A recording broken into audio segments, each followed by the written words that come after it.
Hi, welcome everybody. It's Mike Newton down here at Lytham Golf Academy, and I've got a new club review, and it's a wedge for you this time, and it's the new Callaway MackDaddy 4 wedges. So, new wedges from Callaway. Obviously, Callaway have done some great wedges in the past, and this looks stunning. First glimpse of this, I've took it out of the wrapper. Beautiful satin finish on it, and obviously got some new technology here with this groove-in-groove technology. So you've got obviously your standard probably maximum size grooves that you're legally allowed, and then in between these they've got some like raised sort of sections which then develop 3 grooves in between each of the full groove. Okay, so lots of sort of grooves within grooves, and it's all really sort of geared around obviously maximum control, you know, more face roughness, creating some contact on that golf ball, getting some grip, increasing those spin numbers for more controlled shots in and around the green. Now these grooves vary slightly from depending on what lofts we've got. So what Callaway is saying here in the less lofted irons, so from the the 52 and less, so more sort of wedge gap lofts. This is what you call 20D groove system. So basically that's creating some consistent spin numbers for your fuller shots. And then from the 54 degree, 56 upwards into your lob wedge, it's what you call a 5D groove system, where they're getting a little bit sort of deep for maximum control out of the rough and those sort of shorter shots in and around the green to get really good control of your golf ball. Now on top of that, we've got different grinds here. Now obviously see a lot of choices, not just loft options here and bounce options, you've then got grind options as well. We have a C, X, W and S grind here, which are all different ways of how the sole is chamfered depending on your turf conditions you play at, maybe a little bit of your angle of attack into the golf ball. You know, different soles will suit different players and different sort of ground conditions. So this is again another element that you go through a wedge fitting system, hopefully with a good wedge fitter, and get obviously the right gap in terms of loft that transitions into your set, as well as the right bounce and as well as the right grind for your swing delivery, club delivery as per you as an individual. So Callaway are also saying this is a soft carbon steel here, which is giving an ultimate feel on your shots here and a precise CG location. Now, a lot of other wedge brands have done a lot of work with CG placement because the holes on the wedge are traditionally a long hosel, which obviously with more weight there pulls that CG more towards the heel of the golf club. So by probably these ports in the back here where they can take some weight out of there and then maybe reposition it more towards the toe, will bring that CG placement more towards the middle of the club head. And I think definitely as I sort of sit that down by the ball there, or just sit it down, first thing to me is there's a lot of toe section there. You know, that sort of polished section here that we're sort of seeing, it looks quite a lot to me. So the shaded part of the grooves look closer into the heel, if that makes sort of sense. So I'm seeing a lot of toe there, and that's probably where that added weight has been thrown to the toe end to pull that CG away from the heel and get it more into the middle of the golf club, which will help a lot more on strike, ball speed, but also consistency of spin as well. 2 finishes available in these wedges. We've got the satin, platinum satin as they call it here, or platinum chrome should I say, which is a beautiful finish there. It's not a high gloss, but it's just that satin finish there, but really very classy looking, quality looking golf club there, finished off beautifully. And then they do the matte black finish, which isn't everybody's cup of tea, but obviously a very dark sort of black finish there for more of the non-glare sort of look. No differences on performance there, just literally a look and a preference for you as a player. Okay, so let's get hitting some shots here. So I've got 2 lofts in my hand here. I've got a 52 degree, which is more gap wedge, and I've got a 56. So I'm going to hit a few shots with each of these wedges, and maybe let's have a look at some spin numbers here. Obviously, I think that's what everybody's going to be wanting to see here with these groove technology. Do we get that bit of spin involved with those clubs? Can we get that stopping power that the sort of Callaway is suggesting? And then I'll also give you some feedback in terms of look and feel as we're hitting the shots. Okay, so I've set myself up here from the green here, so we can maybe see how this ball's going to react if it's hitting the green. I've set myself up at 116 yards out, so I'm going to start off with the 52 degree, which is generally more of a weaker gap wedge nowadays, because obviously the lofts of clubs have got stronger, so the 50 degree is getting more and more popular now in terms of gapping. But I'm going to hit this 52 here, so it's fairly full sort of swing for me here. So we're going to see how this ball sort of spins, how it feels and how it reacts on these full shots. And then I'm going to swap over into the 56 degree and then maybe hit some sort of shorter shots, maybe some sort of 50-yard pitches in here. So not a full swing, and let's see how it reacts on the shorter sort of shots of just pitching them into the green. Okay, so we're going to start off with the 52 first.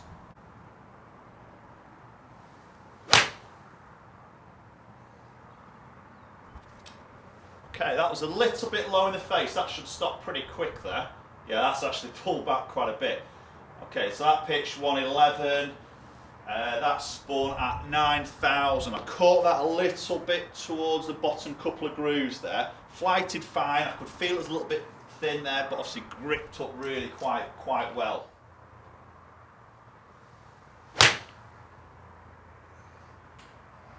It's a nice solid strike, that one. A lot more better on target there. Yeah, that stopped pretty quick as well. Okay, so that pitch 115, better straight golf shot there, spun about 8,500 sort of thousand. So that's a typical sort of area that I expect to, you know, maybe get a 52 degrees sort of spinning. I'm not hitting these flat out here, just quite a sort of smooth, fullish sort of swing hits me around that sort of 115 mark as a distance number. So a typical spin that I would sort of see is around that sort of 9,000 area.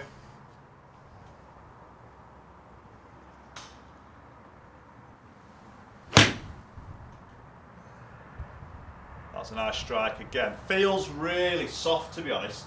I think obviously they're claiming they've got this carbon sort of steel here, which gives me soft feel. It does feel pretty soft, that, you know. If I wasn't, or if I didn't know, I would probably sort of say, yeah, that feels as good as a forged wedge in it. And we're seeing a lot of premium wedges here that aren't forged, yet they feel really sort of quite soft. And this is definitely one of them. It feels really soft. It feels, and this isn't probably going to be the case. Well, it isn't the case. It feels like the ball's staying on the club face for longer.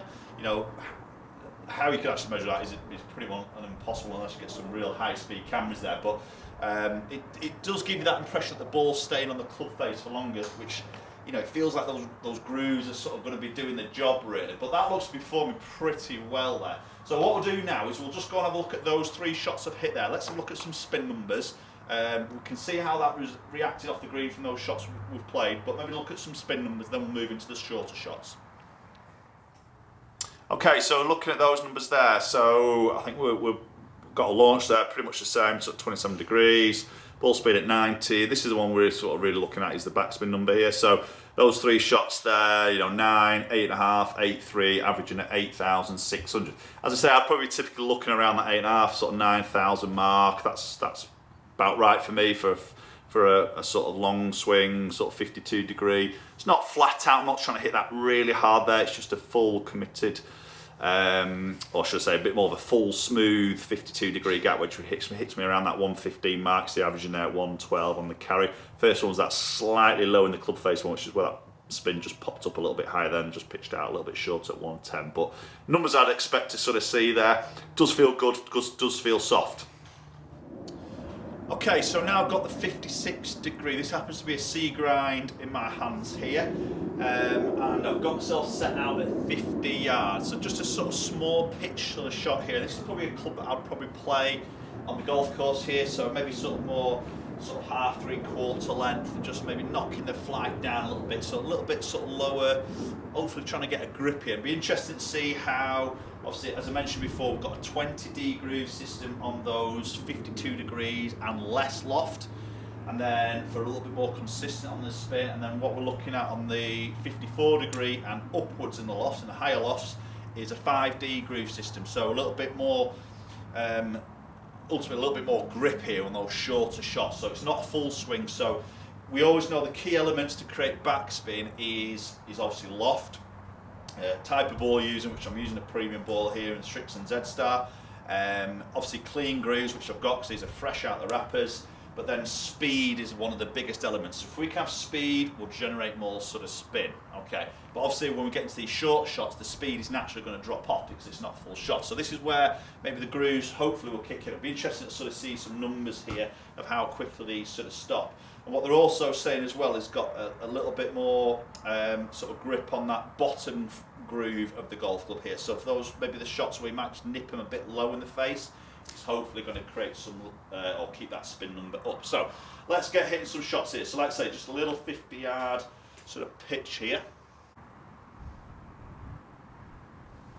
That feels good. Just overflown that a little bit. That stopped really quick. I mean, that's carried 52 yards there actually, but pulled up really quick. That spun at 7,800. That spun really good. That's the sort of shot I sort of like to visually see, because that'll come in a little bit lower, just sort of a couple of bounces and just pull.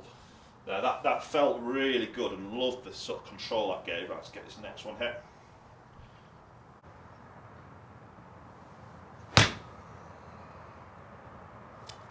Feels like I'm really nipping out. Just overfiring these a tiny bit there. That's 57-yard carry, a little bit hot there.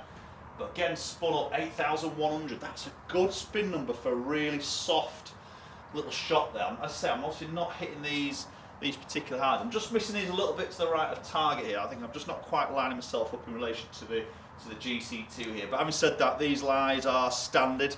Okay, so I haven't got these adjusted to me in terms of lies. So obviously with the toe just going slightly down, it's just pushing the shot fractionally right there. It isn't going to affect the spin or the performance of the club, just literally the start direction of the golf ball there.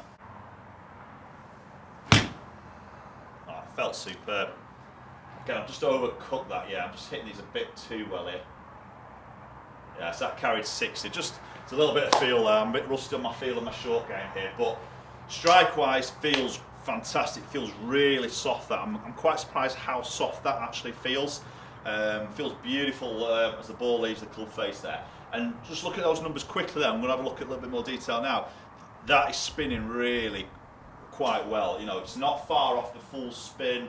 We saw that 52 there for the fuller shots. Now I know the loss different, but obviously I had a lot more speed with that 52 and creating that full swing. These are just sort of these little tiny 50-yard sort of pitches here. So, but let's go and have a look at some numbers in a little bit more detail and see how the MackDaddy 4 wedges are performing. Okay, so look at the numbers of the 56-degree loft there, hitting that 50-yard sort of shot. So obviously you're going to see some less club head speed and ball speed here naturally because different type of shot. Launched out at 29 degrees, obviously going to be a little bit high because again with the loft there. But look at the spin number there, 8.2. Now possibly could argue, you know, that last shot the last couple were a little bit long, particularly that last one there, 10 yards longer than what I wanted to do. So I would have had a little bit more speed there, so that you could probably argue that will just push that spin number up a little bit more. So I'd probably say that 7.8 and 8.1 is, and probably getting up to maybe 8.3 would probably be in the right sort of area there. But we're going to look at it as an average at 8.2 there. So good sort of spin number. Like I say, it's not a million miles away from that full one with the 52 there. So for such a short shot, where obviously I haven't got a lot of speed there, clubhead speed, that's a really good number. You can see how it reacts as it hit the green there, pulling up really quickly. So possibly this, 5D groove system that they're talking about in the higher loft is create more spin. Maybe seeing that there. It'd be interesting to maybe do a test against this, maybe the old MackDaddy 3 possible wedge, in terms of one hasn't got the groove and see if there's any differences in spin. That could be another video coming shortly. But very impressed with that number there, and the feel of it was superb. Okay guys, so there we have it, the MackDaddy 4 wedges reviewed there by myself. Some full shots, some short sort of pitch shots there with both or two different lofted golf clubs there. And for me, give me some fantastic numbers there. I think they're the numbers that I would sort of want, and that 50 yarder I think is probably a really important area, because I think the full shots, generally if your strike's fairly decent, obviously you're using the right ball, right sort of turf conditions in a way, you've got a bit of speed, technique's fairly good, you're going to generate some stop because the ball's coming from a fairly decent height. When you get into these sort of 50 yarders, like say with the speed of the club head obviously getting a lot slower because obviously it's not a full swing, and sometimes you've got those tight pin positions tucked behind bunkers or not a lot of green to work with. That's then when you sort of want this control, and then possibly hitting out of rough. That could be again another video hitting some out of the rough here and see how it actually spins and reacts coming out of the rough, because this is one thing that Callaway is saying is these are going to spin more out the rough for these in the higher lofted ones. So, but the numbers there I'm seeing from that little test I've done there, fantastic. I think the feel of it is superb. The look is great. I love the finish of that sort of chrome, platinum chrome, they're calling it, finish. I think that looks absolutely stunning. The matte black isn't a great one for me. I prefer the look of this, but again, that's just personal choice. Maybe if anything, just seeing a bit too much of that toe for me, if I'm going to get really picky. But the shaping of the wedge head is beautiful. You know, a very rounded sort of shape, which you're seeing a lot with a lot of the wedges nowadays. And the leading edge doesn't sit too much in front of that front part of the hosel there, which again I quite like. It just sort of blends in quite nicely all together. So a lot of loft options, a lot of bounce off options, 4 grind options. So I think you've got to go and get fitted for these and blend them into your set, depending if you've got to carry 2 wedges, 3 wedges, or even 4 wedges. You know, you need to go and get fit. All right, thanks so much for watching, guys. Do appreciate watching the videos. I hope you enjoyed this one. A little bit different with the wedges. I'm impressed with that one. Do go out and give that one a go. Do comment down below. Let me know your thoughts on that. Follow my social media platforms. All the links are in the description down below. Obviously, hit that subscribe button. Very much appreciated. And hopefully, I'll catch up with you all very soon.